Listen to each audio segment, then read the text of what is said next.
உங்களோட வாழ்க்கையில் அதிகமான கவலைகளை துன்பங்களை அடிக்கடி சந்திக்கக்கூடியவர்களாக இருந்தால், அதிகமாக சந்திக்கக்கூடியவர்களாக நீங்க இருந்தால், இந்த விஷயங்கள் எல்லாம் என் வாழ்க்கையிலிருந்து நீங்கோணும் என்று சொல்லக்கூடியவர்கள் எல்லாம், விரும்பக்கூடியவர்கள் எல்லாம் இந்த துஆவை ஓதிக்கொள்ளுங்கள். லா ஹவுல வலா குவத்த இல்லா பில்லா.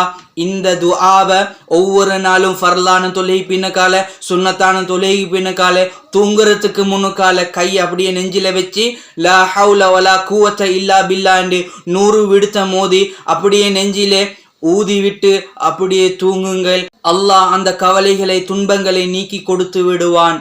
இவர்களுக்கும் இருக்கக்கூடிய ஒரு ஆசை தான், நான் ஆசைப்படுற ஏண்ட தேவை, ஏண்ட ஹலாலான ஒரு தேவை கபூலாகணும். இப்படி சொல்லி கொண்டு இருக்கக்கூடியவர்கள் எல்லாம் ஒரு வாய்ப்பு வருது. இந்த துல்ஹிஜ்ஜாவுடைய பிறை 9 அரஃபாவுடைய நாளில் நோன்பு நோற்று ஒரு துஆ இருக்குது. இந்த துஆவை கூறி யாரெல்லாம் யாருடைய தேவைகள் இருக்குதோ அந்த தேவையை கூறி அல்லாஹ்விடத்தில் அல்லாஹ்வை அழைத்தால் அல்லாஹ் பதில் கொடுத்து விடுவான். உடனே அவர்களுடைய தேவை கபூலாகிவிடும். என்னுடைய வாழ்க்கையிலும் ஓதினேன், என்னுடைய வாழ்க்கையிலையும் அந்த பிரகாசத்தை கண்டிருக்கிறேன். நிச்சயமாக ஓதி பாருங்கள். அந்த துஆவையும் அந்த முக்கியமான விஷயங்கள், அரஃபாவுடைய நாளுடைய முக்கியமான விஷயங்களையும் ஒரு வீடியோ மூலமாக சொல்லி போட்டு இருக்கிறேன். அந்த வீடியோ லிங்க் கீழே சின்னொரு ப்ளே பட்டன் இருக்குது, அதை கிளிக் பண்ணி பார்த்துக்கோங்க. டைம் கிடைக்காவிட்டாலும் எப்போது டைம் கிடைக்குதோ அப்போ பார்த்துக்கோங்க.